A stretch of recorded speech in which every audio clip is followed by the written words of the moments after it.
I am the Director of Cybersecurity at the Electronic Frontier Foundation.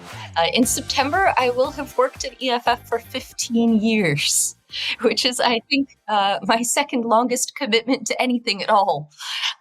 So it's kind of a milestone for me. And I have worked on everything from running around the world, giving trainings to people in vulnerable populations, like journalists and activists in authoritarian countries, to building our privacy and security advice over at Surveillance Self-Defense, which is ssd.eff.org. To building our advice for people who already have the technical ability and want to go and do security trainings, which is at the Security Education Companion, sec.eff.org. I've done work on tracking nation-state actors targeting vulnerable populations. I've done work on eliminating and tracking stalkerware, and working on sort of protecting people in domestic abuse situations. And most recently, I've done a bunch of work on physical trackers like AirTags and tiles. Yeah, and when I was looking at your career history, I wanted to ask you about AirTags and various other bits and pieces. So we'll get onto that later in the podcast, because I think that's a really fascinating new area to explore. It's one of those things where security research is sort of a good start. But then my background in activism was really helpful, because it led me to really think about how to change the industry in order to make these things less harmful and to sort of mitigate their impact as tools for stalking, rather than just thinking about telling people how to protect themselves. I was going to say, before we get too far into the depths, why don't we just share with us how you first got into technology? Well, I blame my parents. I was a kid in Silicon Valley.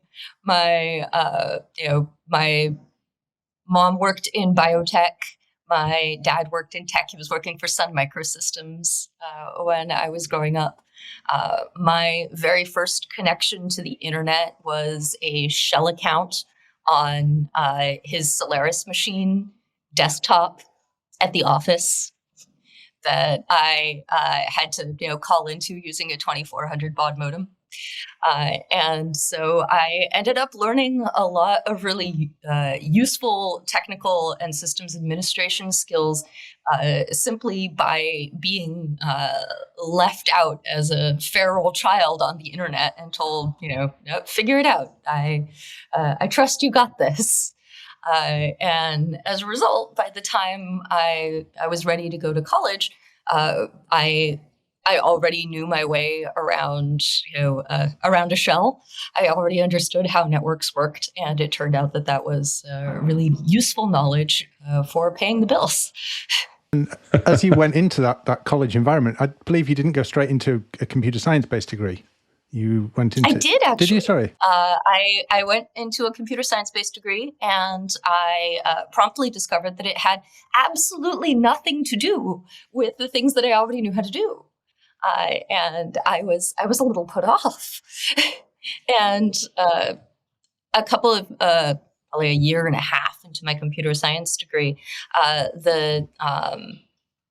left because it didn't seem like a good use of my time to spend all of this time learning how to implement, clocks in assembly. When I was, had already figured out how to, administer Windows and various Linux and Unix-based systems at work, and that was what was paying for my school. So I dropped out. And what I told my parents at the time was that, don't worry, when the bubble bursts, because I have been here for a very long time and I know that tech bubbles burst, I will go back to school. And I was lying my head off, entirely filled with lies.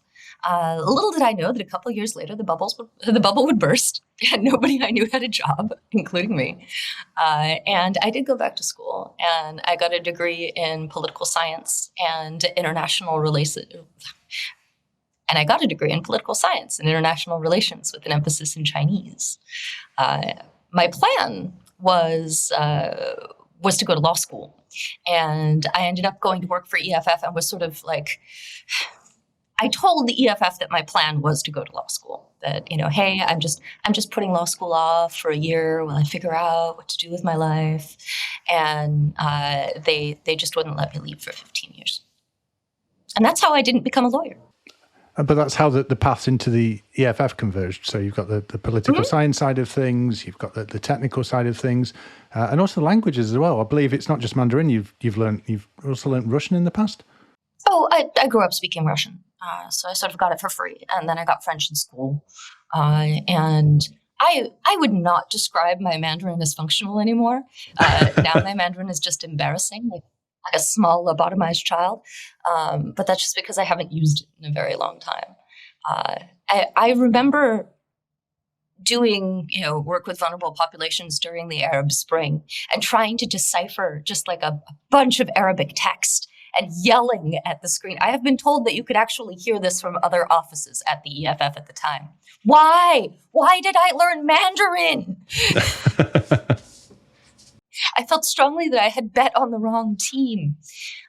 And then most recently, in the last 5 or 6 years, it turned out that fluent Russian was very useful in a way that is actually quite horrible, and I wish had not been the case. So the monkey's paw closed shut on why did I learn that language. That must have been quite tricky. I know, obviously, you've been helping out during the Ukrainian conflict. Is that right? Mm-hmm. Yeah, and then obviously fluent Russian helping on one side of the communication there. What sort of work have... Most Ukrainians also speak Russian. Oh, it's true. Yeah, both sides, sorry, I should say then.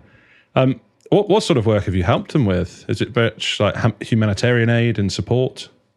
A lot of it had to do with figuring out best practices for communications, because a lot of communication in both Russia and Ukraine takes place over Telegram, and Telegram has a lot of very serious privacy and security problems that people in Russia and in Ukraine are not necessarily aware of.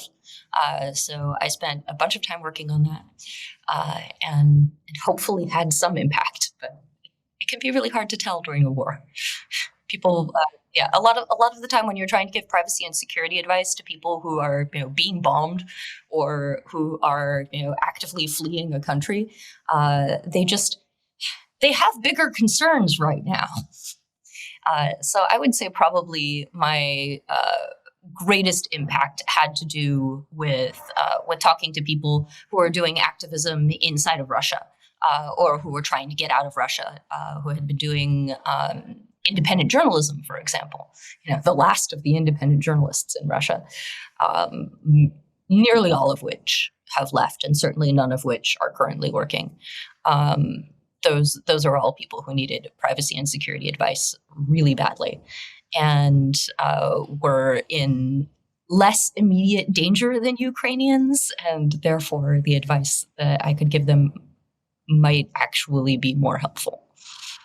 And with Telegram in that region, was the reason for the popularity of it had reached critical mass, or were people assuming that it was secure for a particular reason? A combination of the two. And then I think it's very widely used, and Telegram markets itself as the secure messenger, which is ridiculous because there's really only one form of communication over Telegram that's even end-to-end encrypted. And I believe it's not by default either. You've got to specifically enable. No, it is not. Yeah. Only one-on-one conversations, specifically with I think secret chat or secret messages turned on. Everything else, not even end-to-end encrypted. You don't even have the kind of protection you have using WhatsApp. Gosh, that's crazy. Is that so? Thinking about kind of your wider work then as well with EFF, the Electronic Frontier Foundation. Can you tell me a bit more about what EFF does and kind of the role you play there? Sure. EFF is a digital civil liberties organization. Our mission is to make sure that when you go online, your rights come with you. And to that end, we have sort of 3 different kinds of people who work for us that enable us to do a really wide variety of impactful work. We have an army of angry American attack lawyers, and they file what we call impact litigation. So sort of strategic lawsuits that we think are either going to help us take down bad precedent or to create good precedent in the law. We have a small army of activists everywhere around the world, not just in the US, where we do some lobbying, we do grassroots activism, we work with organizations on the ground all the time, we provide security and privacy advice, also policy advice. EFF has been around since 1990. We are not as old as the internet, but as old as the web, and old enough to know the difference. And one of the big problems that we have seen with people who try to regulate the internet or technology or any kind of digital space or personal data is that it's frequently being regulated by people who don't understand how it works, or people who have not seen years of policy battles around this stuff, and they think that they can do things like just break end-to-end encryption so that we can stop terrorists, or just break end-to-end encryption so that we can stop child porn. Surely, if we do that, it will not break end-to-end encryption for everything else. I mean, these people are really bad. And if you don't want to undermine everyone's privacy and security over everything forever, then why do you love terrorists and pedophiles so much? We've had this argument a million times, and we are extremely well prepared and well armed to fight the crypto wars. And that sort of stuff really helps. And then we also have an army of engineers. So people who do purely technical work. I, for example, have done a bunch of research on nation-state malware. I work with people who worked on Let's Encrypt. So if you have ever gotten a free one-click SSL certificate for your website, you're welcome. That's the sort of thing that we work on. If you have ever downloaded Privacy Badger to eat cookies on your website, or if you used HTTPS Everywhere back in the day, before HTTPS actually was everywhere, to make sure that you were using the HTTPS version of a site.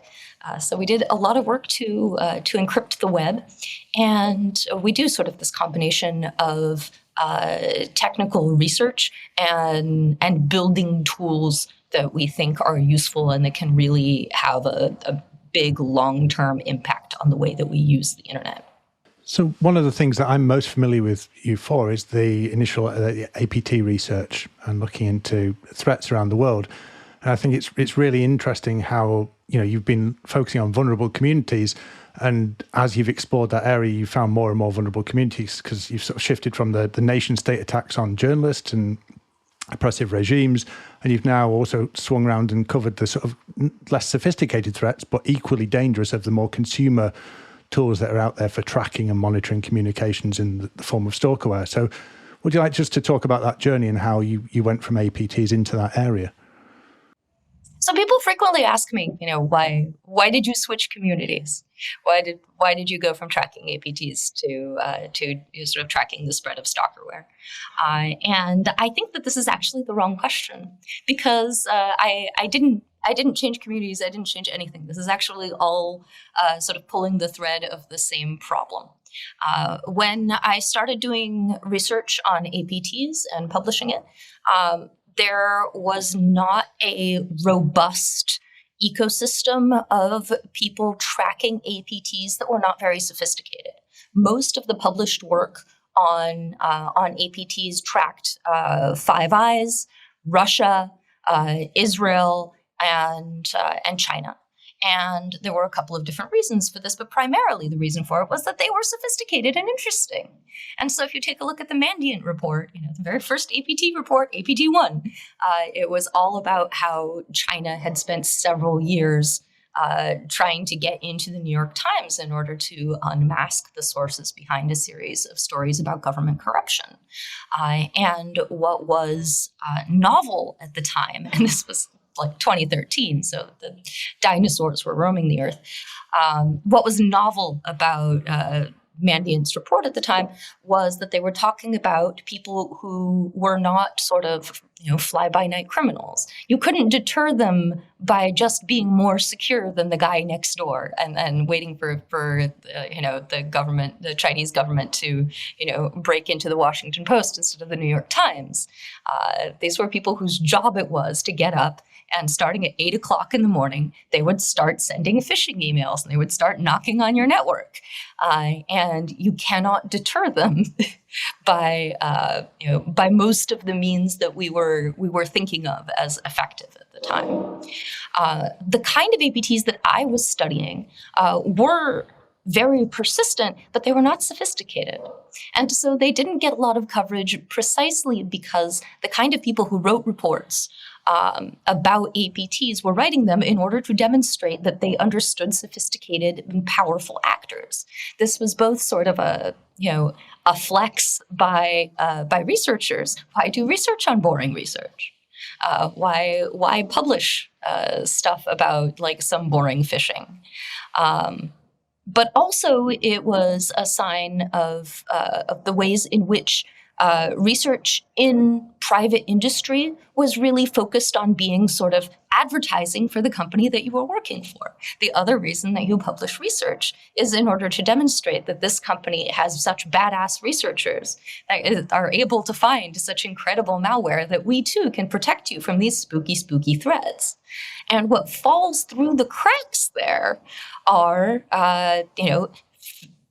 extremely primitive phishing campaigns against, at the time, anti-Assad, sort of activists in Syria and human rights workers in Vietnam and activists in Ethiopia and in Kazakhstan.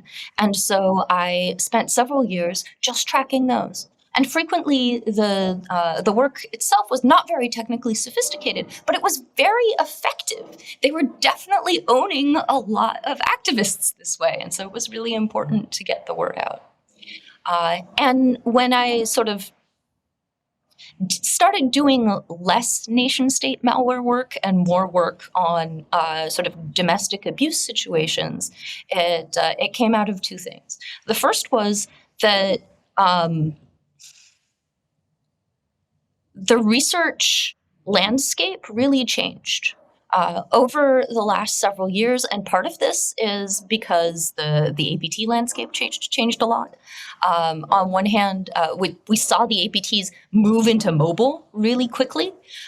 We've also seen a much wider variety of APTs, and they started buying from these sort of turnkey solution companies. First FinFisher, then Hacking Team, now more notoriously NSO Group. And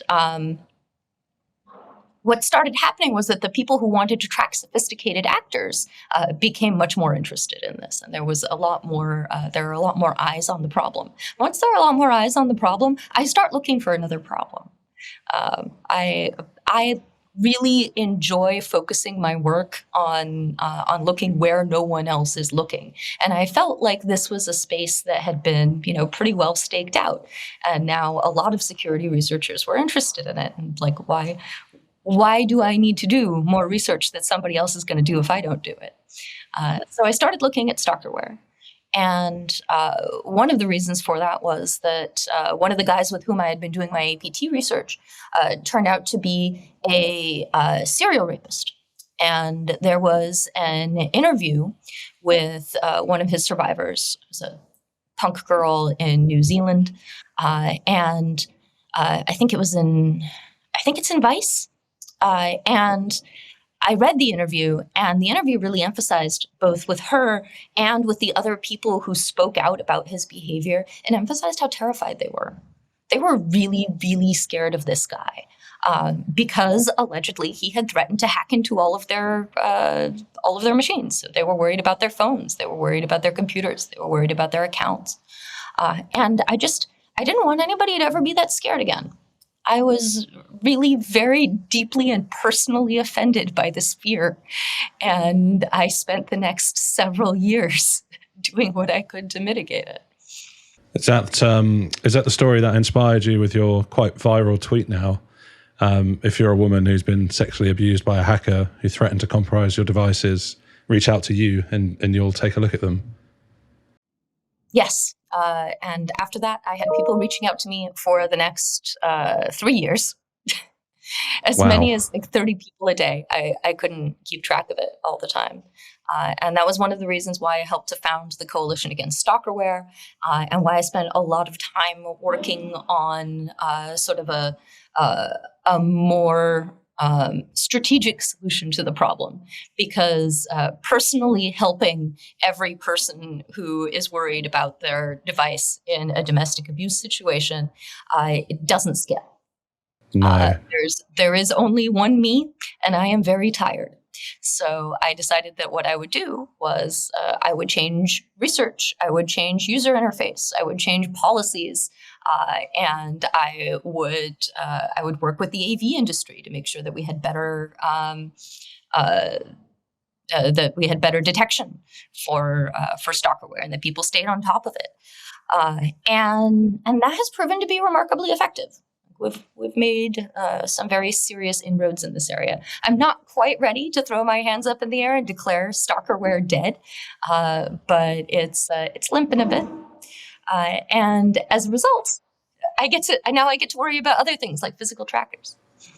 Yeah, well, I was going to ask actually. Do you think where we are with the tech industry now, you can see a future where their self-regulation will be sufficient, or is this a problem that's going to continue existing with quite a long tail? No. No, they'll never. The problem is not one of those things that you can divide up into self-regulation and government regulation. The problem is that there are actually a lot of actors involved in the space. The people who make stalkerware, but also the people who are running the various stores, the people who are selling them server space and time, the people who are making apps that help to detect these things, the people who make the operating systems, which can sometimes be used to detect these things. So there are a lot of actors in the space. And some of them are extremely on top of it, and some of them are not. And then some of them are just outright motivated to make things as bad as possible. For example, the stalkerware companies. One of the interesting things about stalkerware companies is that often the products are, in addition to doing very bad things for the people who have these things surreptitiously installed on their devices, they're often extremely poor quality. They're sort of slapdash put together. And so there's actually a lot of really interesting security research done in which they've just completely left CNCs open, or they've left their entire infrastructure open for anybody to see. And that's one of those cases where I turn to the FTC because that is extremely unsafe. And I've been able to get the FTC to go after a couple of companies for not just for making stalkerware, but for just making crappy stalkerware that's not very secure for anybody. And on the international stage of these things, I know some of the things I've read in the past, countries with less economic resources, they often get given cheap phones and SIM cards for free if they use Facebook access, and they'll often trade data for those. Do you think, in the West, we get a new iPhone and it has all these security settings? Do you think the problem is exaggerated, depending on how vulnerable people are economically and socially? Oh, yes, absolutely. Apple has actually done a really good job of making it very difficult to install stalkerware on an iPhone that has not been jailbroken. And they've made it pretty difficult to remotely jailbreak an iPhone. On the other hand, the attackers that we're looking at usually have physical access. And also, the advantage that Apple has over Android is that they have this sort of walled garden that allows them the level of control that they need in order to block access for stalkerware apps. In addition to being a privacy and security activist, I'm also a researcher, and I believe that if you bought it, you own it, and you have a right to tinker, and you have a right to take things apart, which is why the Android ecosystem is so important. But the Android ecosystem is also less secure because it is not controlled in a single place. There's not just one throat to choke. And as a result, there are some versions of Android that are very secure, and there are some versions of Android that are a trash fire. And trying to control all of them in one place is simply impossible. So working on the sort of proliferation of stalkerware in the Android ecosystem is in many ways an uphill battle. But I think it's very much one worth fighting, because the people who are more likely to have insecure Androids are people with less money, or people who are in the global South. And I am not interested in just providing privacy and security to rich white people in America. Absolutely. It's that exploitation of the people's private data, whether it's stalkerware, whether it's just general access to their data, and also the political influence we've seen played out in some of those countries where people have been given budget phones and free SIM cards, but they have to go through the social media that then maybe presents a certain view of the world to them, which has a big impact on the country. Absolutely. So just twisting from the piece where you mentioned Apple there, and I know you did some fantastic work with lobbying Kaspersky and Android and Apple to put in better controls to make sure that they're alerting to people by things by default. But then you've mentioned the AirTags at the start of the conversation, which is where we kind of go into things that are presented as good things to have. And my interest in this is I recently engaged with it because I just ignored them as keyring things that were a novelty. And then I thought, well, what use are these? And I went to look for them on eBay, and I found most of the sellers were selling things that were silenced, or things for how you stop it beeping and alerting someone to its presence. So maybe you could talk a little bit about your research in that area. So when Apple first came out with the AirTag, it was even worse than it is now. It's actually they had a few anti-stalking mitigations, including a beep that would start when the AirTag would be out of Bluetooth range of the device that it was paired to for 3 days, which means that you get 3 free days of stalking even before you get a beep. The beep was about 60 decibels, which is about as loud as your dishwasher. Okay. It was extremely easy to stifle. And you would get an alert on your phone, for example, if you had an iPhone. If you had an Apple device, it would alert you if there was an AirTag traveling with you, which is one of the most common ways that stalking works, is that there is a Bluetooth device that is going places with you that is not paired to your device. So that's a pretty easy giveaway. But if you have the gall to exist outside of the Apple ecosystem, you heretic, then you would not get this alert because there was no equivalent alert for the Android. So I got Apple to shorten the your free stalking time to 24 hours, and one of the reasons for that was that I couldn't get it to 0.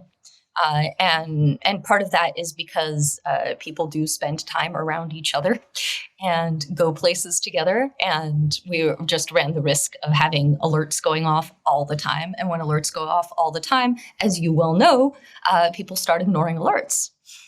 So we decided, 24 hours, good way to go. And I also got them to build an Android app, which incidentally, not an easy thing to convince Apple to do. So Apple has an Android app that you can download onto your Android that will allow you to run a scan to see whether or not there is an AirTag that is not paired to your device in your vicinity. It is not the same level of functionality as you get if you have an iPhone. And I think that is really disappointing. But that's also just a function of how the Android app ecosystem works, which is to say that Apple cannot build this functionality into every Android OS. They control 0 Android OSs. And also you have to actually run the scan. You have to know about the app, you have to download the app, and then you have to run a scan every time, as opposed to in iOS where it just sort of happens in the background. And part of that has to do with the way that Android limits the kind of functionality that you can have running in the background all the time. And what Apple decided, and in this particular case I agree with them, was rather than just having it run in the background some of the time and then not running in the background other times, thus giving people a false sense of security, that they would require people to do a proactive scan every time. It was just one of those situations where there are no good options that would get you parity with what is happening in iOS. So what I have suggested is that all of the makers of physical trackers should get together and agree on a standard that they would then publish, which would allow the makers of all of the different operating systems to build tracking device detection into the OS. In the background, done correctly from day one, and not just for AirTags, but for every kind of physical tracker that is out there. And I think that is that's a longer fight. It's not one of those things that you can really get to happen overnight. But I think that is our best long-term solution for the proliferation of physical trackers. And you mentioned there as well, not just Apple AirTags. Now, I know that there's a lot of DIY tags that can be created. I recently saw a bike company putting a tracker into their bike lights. How big is the proliferation of these devices? What sort of roadmap do you feel that's going to have over the next few years? I mean, Tile has been around for a really long time, and so has Chipolo. I think Samsung has a physical tracker, and they are, they're not new. But what the AirTag did that these other physical trackers did not do was that it essentially deputized the entire network of iOS devices running Bluetooth and Find My to become the network that it talks to in order to report its location. So if you have a Tile, your Tile communicates only with devices that have the Tile app installed on them. So in many places, you can go all day without running into somebody else who has the Tile app installed on their phone or on their computer without getting into Bluetooth range. But I dare you to make it through the day without getting into Bluetooth range of a person with an Apple device.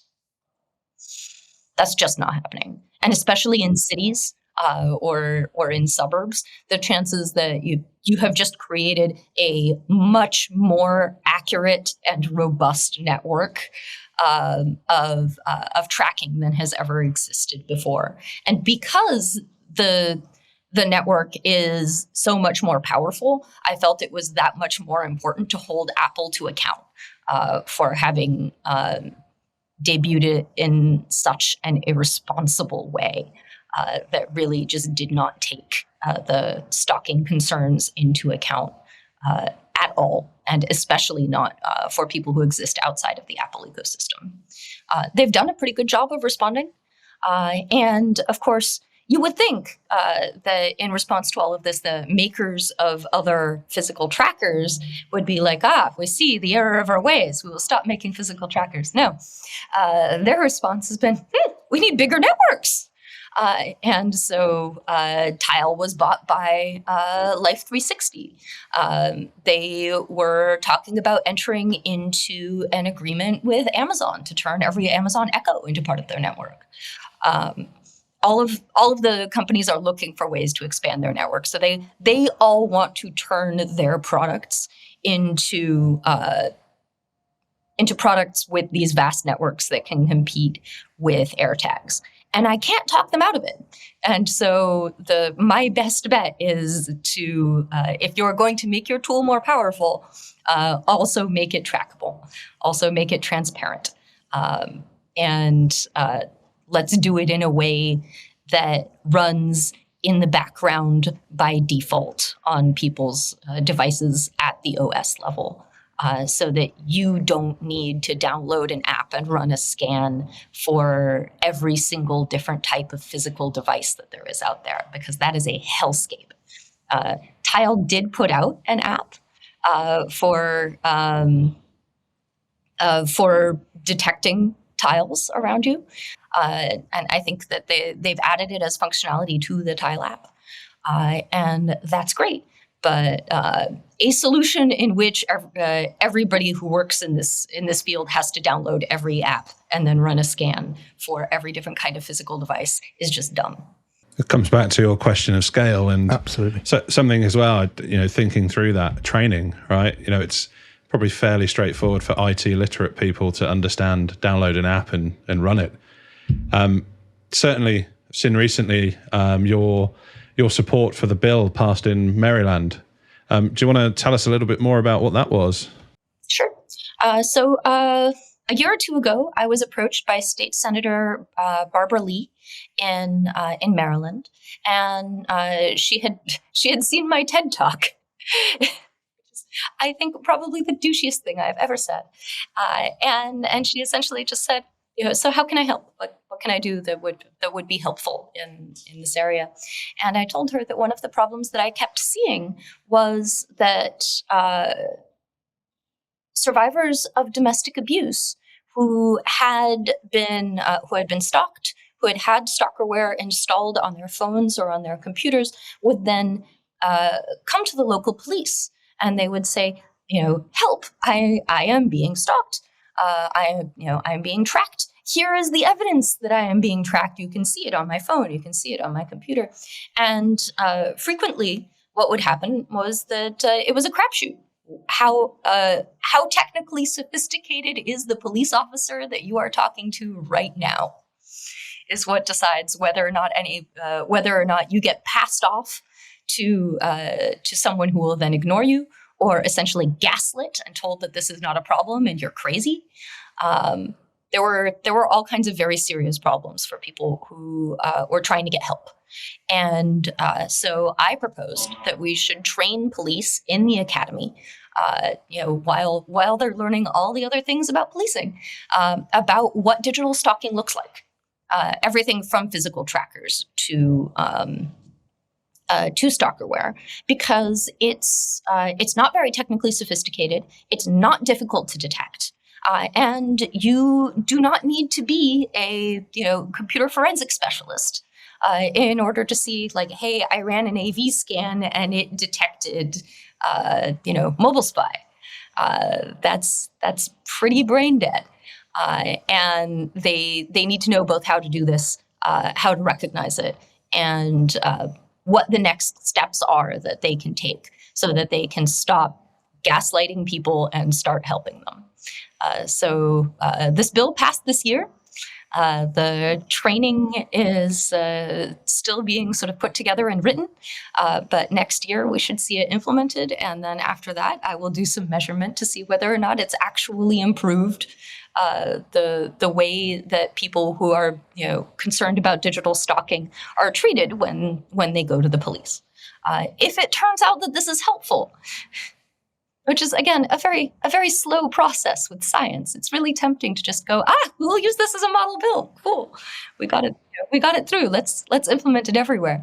But I really want to take the time to make sure that this is an effective way of dealing with the problem before I roll this out as a model bill to other states and potentially to other countries. My hope is that my instincts are correct and this will be successful, and then I will just run around pushing it on other law enforcement and anybody else who will listen. But right now, I just don't know yet. I'm going to go find out. I mean, it's admirable effort, and we really wish you all the best with it, because it's one of those cases where the technology has far outpaced the laws, the knowledge of law enforcement, and the knowledge of the general community, right? That one of the things, my wife works in schools, and they now have to educate children on sending indecent images to each other, but also on, abusive relationships and controlling access to devices and things like that, which I think there's a lot of people who still don't realize how prevalent this is. I know, reading your blog, that I was really surprised that there was the survey you quoted there of 10,000 adults across 10 countries, and 1 in 10 respondents had been in a romantic relationship and they'd admitted to using a Stalkerware app at some point to monitor a current or former partner, their device activity, their locations, those kind of things. So the prevalence of this is, astronomical, really, in across the globe by the sound of it. So where do you think we should fall in general societal education? We obviously need the law enforcement people to know about it, but if people know about this up front, do you think that will help? I think it's not enough to educate people and tell them, Stalkerware exists. I think what's more important is that people recognize the dynamics of abuse. Yeah. One of the big problems that we have is also sort of outlined in this in the particular survey that you just quoted. Not only did about 1 in 10 people admit that they had covertly spied on their partner's digital devices, but even more people agreed that it was justified to spy on their partner's digital devices if they thought that their partner was cheating. That, if that jerk is cheating, then I should be able to essentially stalk them in order to prove that. And that's abuse. That's abuse. And one of the big problems that we have, sort of as hackers, as information professionals, is we're used to the idea that we have root, that we have all the power, and of course we can be trusted with the power.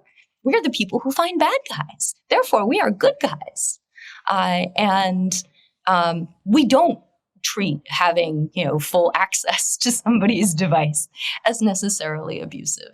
And I think that that's something that we really need to stop. And the key here is not even full access. Like, most of us would not be able to do our jobs if we did not have access to people's devices, but it is consent. If you have to fool someone into thinking that you are, not spying on their device, or you have to fool them into thinking that you are not tracking them, what you are doing is abusive. You have already lost the moral argument, and we need to be calling each other out on that stuff when we see it, instead of just going, "Oh yeah, catch that bitch cheating." That touches on something quite close to my heart as well. You mentioned consent. I just wondered if, for our listeners, you could share your thoughts on consented marketing data. I know certainly from my point of view, it's an interesting field, interesting topic that, use our app for free and we're going to just collect some things in the background. Don't worry about it. What's kind of your take on that? And do you think that's going to evolve into, a data pool for cyber stalkers and a bit of a paradise for them? Well, in some ways, there is already a vast and unregulated market of location data. And there's been a lot of really interesting work done about location data and the location data of people's mobile phones, which you can purchase. You don't even have to be, a government or law enforcement. You don't have to show up with a subpoena or a warrant. You just have to show up with $160, and there's a company that will tell you, who's been going to Planned Parenthood. Though apparently they stopped that because, one of the Motherboard journalists wrote a story about it. Motherboard is really great. So yeah, we're seeing this sort of vast, unregulated trade in location data, and location data is incredibly sensitive. It is, in fact, what stalking is all about, is finding out people's locations. And frequently, what these companies will tell you is, "Oh, but this user data has been anonymized. We've lumped it all together. Surely no one can tease it apart." But it's really easy to draw conclusions about who someone is based on their location data. Because, sure, you're going to the Planned Parenthood, but if I want to figure out where you live, just tell me where are you at 2 a.m? Where are you sleeping overnight? Wherever it is that you're going during the day between 9 to 5, I bet that's where you work. And so you can draw a lot of conclusions about who a person is just based on where they are located. And that is data right now that is not very well protected. There are two things that EFF is trying to do right now. One of them is we are calling for a ban on the very basis of surveillance capitalism, this sort of targeted advertising that spends all of this time trying to figure out who you are and that tracks you across the web and that shows you ads based on this information and where they sell this information to other companies, again, so they can target you with ads. So we want to ban this sort of targeted advertising. And the other thing is we want more regulation of what you can and cannot do with people's location data, because the location data ecosystem is essentially the Wild West right now. And part of the reason for that is actually U.S. law. Thank you, U.S. law. And that is because the contents of your communications are actually pretty strongly protected under the Fourth Amendment. But your location data is metadata. It is not the contents of communications. It's not a communication in and of itself. And because of that, it's the protections for it are actually much weaker. I think in the EU, we've certainly seen the very interesting side effect of the cookie legislation that was brought in for tracking using cookies and consenting to that, leading to a huge rise in IP-based tracking and device-based tracking because they needed ways to identify individuals and track their browsing habits and shopping habits and target them with adverts, which has then led to all these unintended consequences. So absolutely. And a lot of the people who are a lot of the more sort of unsophisticated view of this is just like, oh, just get people to consent to sharing their information. You show them a long, terms of service or consent form, and you say, well, you have to click through in order to use my thing. Oh, you agreed to it, haha. And that's not really consent. Like a long, unreadable, incomprehensible form written by lawyers that that is read by no one, that is clicked so that the screen gets out of the way. That is not informed consent. And then the sort of the other policy solution is often, well, just people control their own data. Like, oh, I have news for you about data. What is your data? If you enter somebody else's phone number into your phone, into your contacts list, is that your data or their data? If you take a picture of someone, you post to the internet, you tag them, is that your data or their data? And so it starts from a place of from a very well-meaning place of just let everybody control their own data and everything will be fine. But the implementation is actually extremely complicated. Gosh. I had a few questions to really kind of help our listeners before we kind of wrap things up as well. I was wondering if you could share how our listeners can help out in the fight against stalkerware and domestic abuse. Well, there are a couple of different things that you can do. The first thing that you can do, and I'm obliged to say this, is you can become a member of the Electronic Frontier Foundation. We are a membership-funded organization. If you go to www.eff.org, we have members all over the world. I think we have about 40,000 of them right now. And if you send us a little bit of money, we will send you stickers and T-shirts. So many T-shirts, so many stickers. And I have a strong understanding of the hacker community, and I understand that we are motivated largely by stickers and T-shirts. Absolutely. There's nothing we will not do for stickers and T-shirts. If you are interested in doing work directly on the ground with people who are being targeted for this kind of abuse, there are a couple of different organizations that you can go to. One of them is SETA, S-E-T-A, the Center for Electronic Technology and Abuse, which is based, I think, out of Cornell. There is also Operation Safe Escape, which is based out of DC. And there are a couple of organizations in Europe. In fact, if you are in the UK, I recommend Refuge UK. I thought they had a really, really good what to do if you break up with someone. A fantastic resource.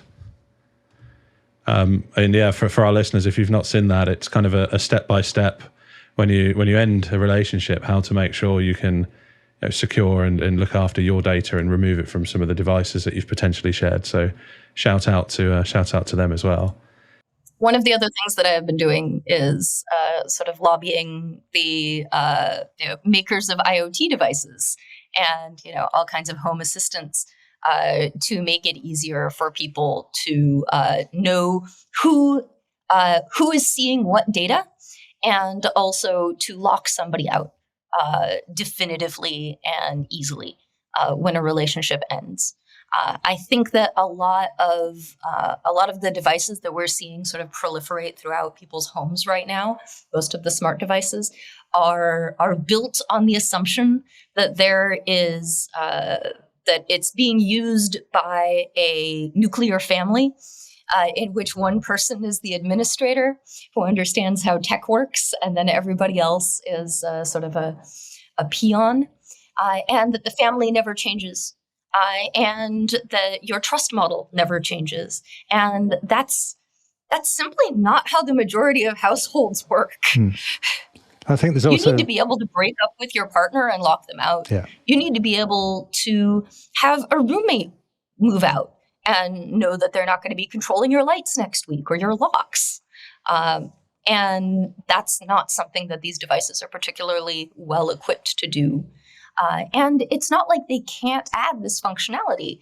It is that they really started from a very naive view of how households work and treated everything that was not this sort of nuclear family model that never changes of the household as an edge case.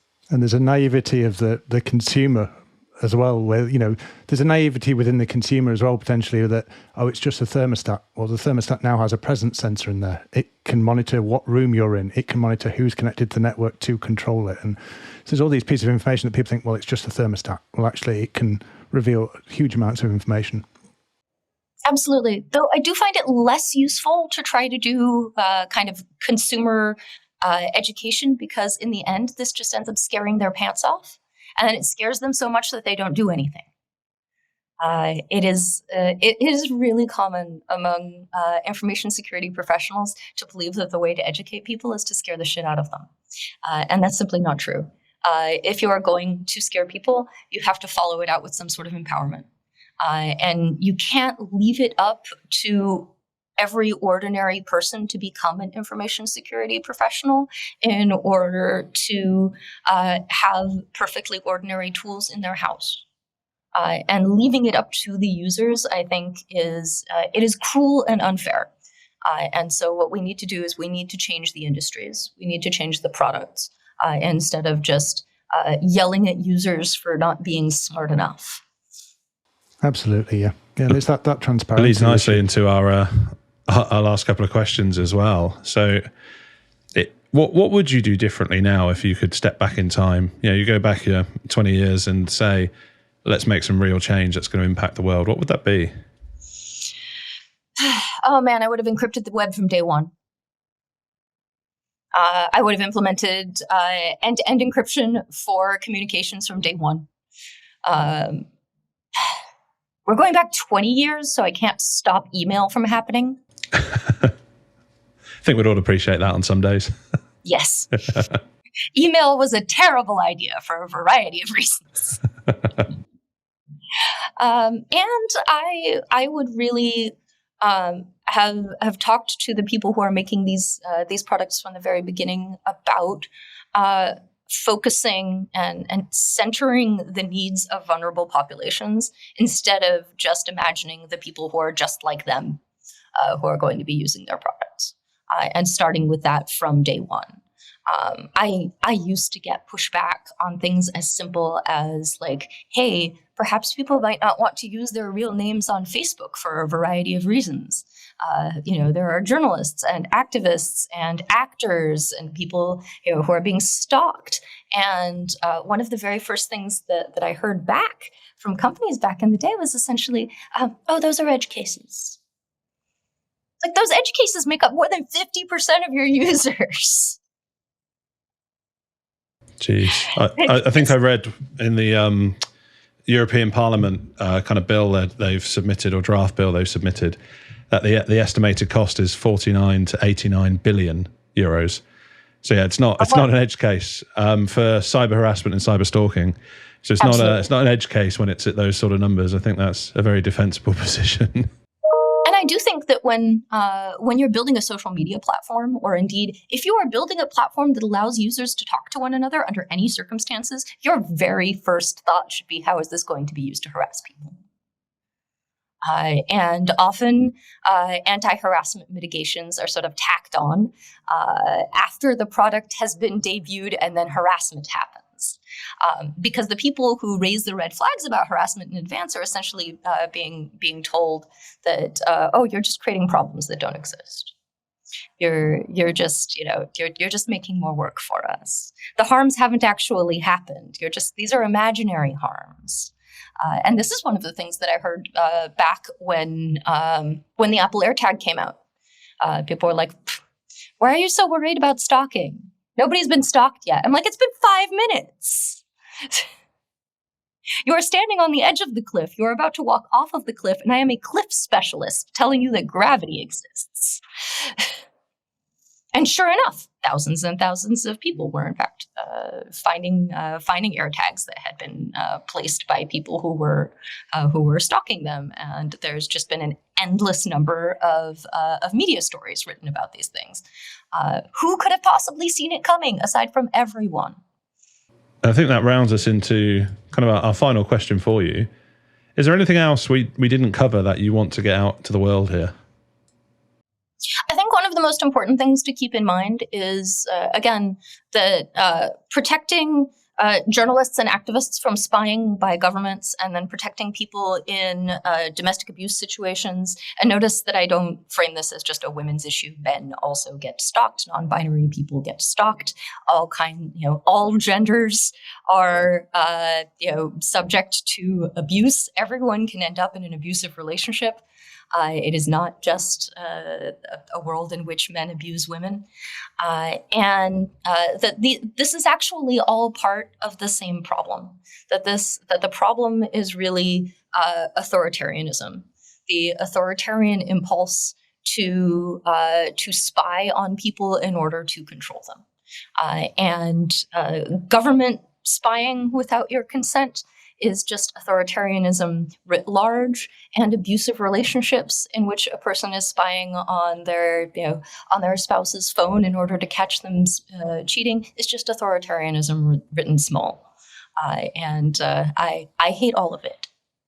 It's been absolutely incredible to hear from you and have all these stories shared. I've really, really enjoyed this episode. So thank you so much for letting our listeners know about all of these challenges, all of the changes that you'd like to see, and hopefully this can motivate quite a few people to step up for change as well, and look forward to seeing more people involved with EFF. So again, thank you, Eva, so much for your time today. It's been incredible. James, anything from you? No, just thank you very much, Eva, for sharing your stories with us today, and thank you to you and your colleagues at the EFF for all the work you do to help everyone around the world with these issues. Well, thank you so much for having me. It's been a pleasure.